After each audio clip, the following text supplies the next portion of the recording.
செய்திகளை விரிவாக பார்க்கலாம். சட்டசபை தேர்தலில் வெற்றி வாய்ப்பு சிறப்பாக உள்ளதாக முதலமைச்சர் மு.க.ஸ்டாலின் தெரிவித்துள்ள வீடியோ வைரலாகி வருகிறது.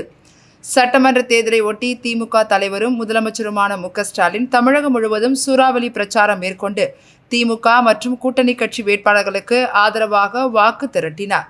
அவர் 1 மாத காலம் ஓய்வின்றி தேர்தல் பணியில் மும்முரமாக ஈடுபட்டார். இந்த நிலையில் சட்டமன்ற தேர்தல் வாக்குப்பதிவு நேற்று முன்தினம் முடிவடைந்தது. இதனைத் தொடர்ந்து முதலமைச்சர் மு.க.ஸ்டாலின் கொடைக்கானல் சென்று ஓய்வெடுக்க திட்டமிட்டார்.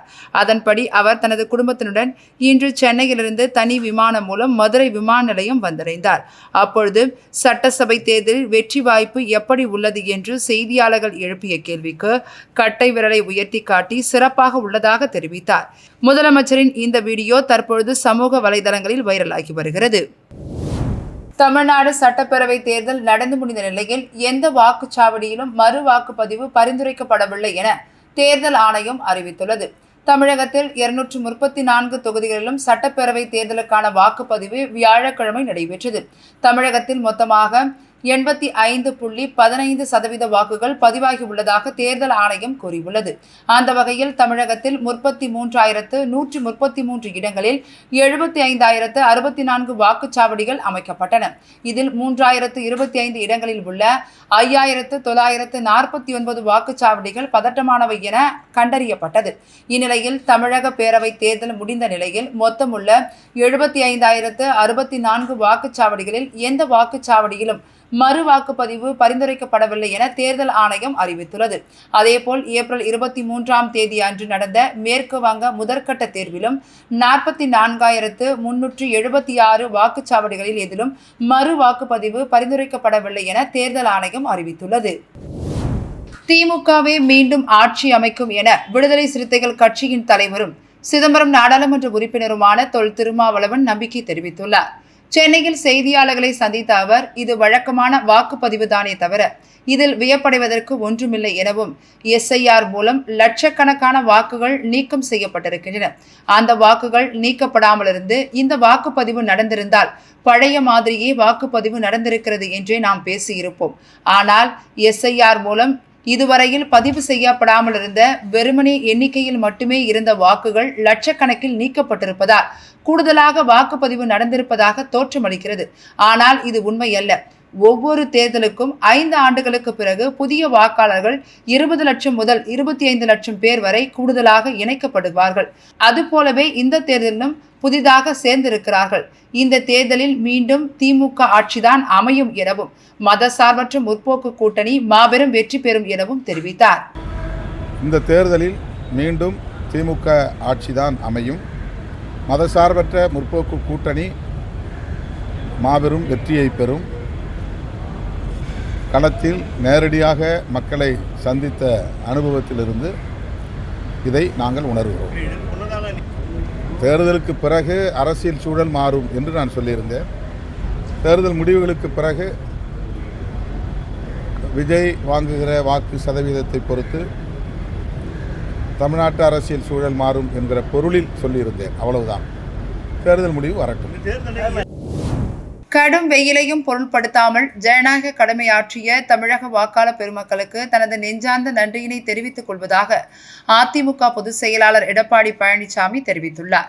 இதுகுறித்து அவர் வெளியிட்டுள்ள அறிக்கையில், நடந்து முடிந்த தமிழக சட்டமன்ற பொதுத் தேர்தலில் தமிழ்நாட்டில் நல்லாட்சி மலர வேண்டும் என்பதற்காக கடும் வெயிலையும் பொருட்படுத்தாமல் காலை 7 மணி முதல் மாலை வரை வரிசையில் நின்று தமிழக வரலாற்றில் முன் எப்போதும் இல்லாத அளவில் மிக அதிகமான வாக்குப்பதிவை உறுதி செய்துள்ள தமிழக வாக்காளர் பெருமக்களுக்கு எனது நெஞ்சார்ந்த நன்றியினை தெரிவித்துக் கொள்கிறேன் எனவும், இரவு பகல் பாராமல் கடும் வெயிலையும் பொருட்படுத்தாமல் வாக்குப்பதிவு நாள் வரை சுற்றி சுழன்று பணியாற்றிய அதிமுக மற்றும் கழகத்தின் தலைமையிலான தேசிய ஜனநாயக கூட்டணியில் அங்கம் வகிக்கும் அனைத்து கட்சிகளுக்கும் ஆதரவு அளித்த கட்சி தலைவர்களுக்கும் நிர்வாகிகளுக்கும் மற்றும் ஆதரவு அளித்த அனைத்து அமைப்புகளுக்கும் எனது நெஞ்சார்ந்த நன்றியினை தெரிவித்துக் கொள்கிறேன் எனவும் தெரிவித்துள்ளார்.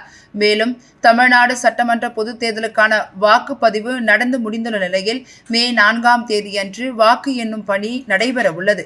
இதற்காக அதிமுக சார்பிலும் கூட்டணி கட்சிகள் சார்பிலும் முகவர்களாக நியமிக்கப்பட்டிருக்கும் அனைவரும் மிகுந்த கவனத்துடனும் விழிப்புணர்வுடனும் பணியாற்றி வெற்றியை கழகத்திற்கும் கூட்டணி கட்சிகளுக்கும் சமர்ப்பிக்க வேண்டும் என தெரிவித்துள்ளார். தேனி மாவட்டம் கம்பம் நகரில் உள்ள தனியார் பட்டாசு ஆலையில் ஏற்பட்ட வெடி விபத்தில் சிக்கி 2 தொழிலாளர்கள் உயிரிழந்துள்ள சம்பவம் அப்பகுதியில் சோகத்தை ஏற்படுத்தியுள்ளது.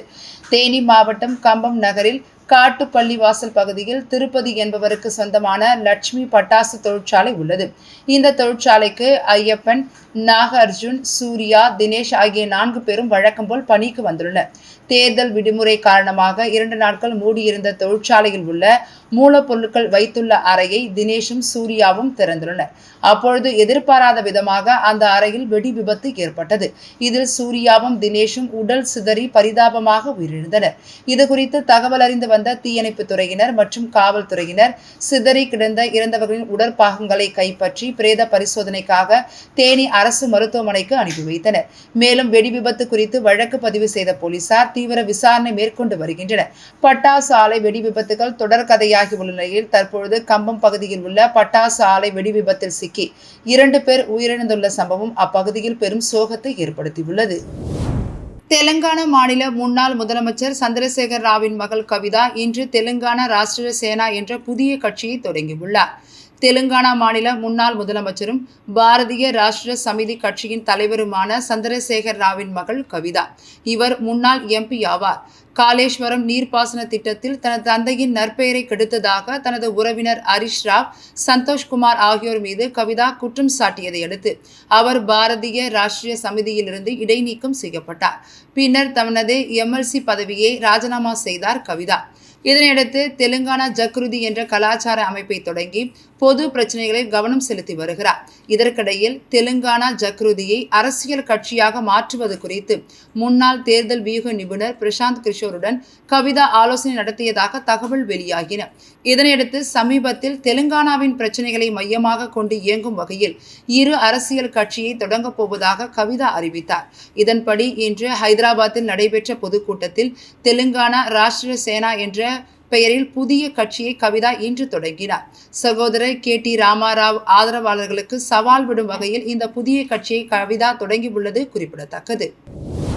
வடக்கு உள் கர்நாடகா முதல் குமரி கடல் வரை நிலவும் வளிமண்டல காற்றழுத்த தாழ்வு பாதை காரணமாக அடுத்த 3 நாட்களுக்கு மேற்கு தொடர்ச்சி மலை மாவட்டங்கள் மற்றும் தென் தமிழக கடலோர மாவட்டங்களில் ஓரிரு இடங்களில் லேசானது முதல் மிதமான மழை பெய்யக்கூடும் என சென்னை வானிலை ஆய்வு மையம் தெரிவித்துள்ளது.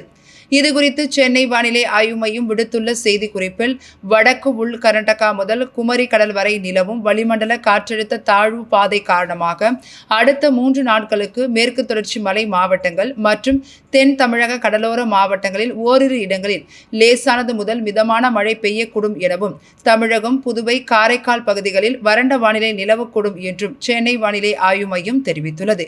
மேலும் சென்னை மற்றும் புறநகர் பகுதிகளை பொறுத்தவரை அடுத்த 4 நாட்களுக்கு வானம் ஓரளவு மேகமூட்டத்துடன் காணப்படும் எனவும் அதிகபட்ச வெப்பநிலை 37 டிகிரி செல்சியஸிலிருந்து 38 டிகிரி செல்சியஸை ஒட்டி இருக்கக்கூடும் எனவும் குறைந்தபட்ச வெப்பநிலை 28 டிகிரி செல்சியஸை ஒட்டி இருக்கும் எனவும் சென்னை வானிலை ஆய்வு மையம் தெரிவித்துள்ளது.